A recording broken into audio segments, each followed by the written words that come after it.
রামনগর বিধানসভা কেন্দ্রে বিজেপি মনোনীত প্রার্থী দীপক মজুমদার প্রতিদ্বন্দ্বী সিপিআইএম এর রতন দাসকে রেকর্ড ভোটের ব্যবধানে পরাজিত করে বিধায়ক হিসেবে নির্বাচিত হয়েছেন।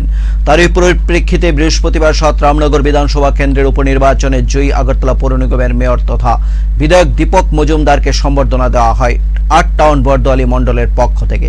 এদিন নবনির্বাচিত বিধায়কের হাতে পুষ্পস্তবক তুলে দিয়ে সম্বর্ধনা জানান ৮ টাউন বরদোয়ালি মণ্ডলের সভাপতি সহ অন্যান্য নেতৃত্বরা।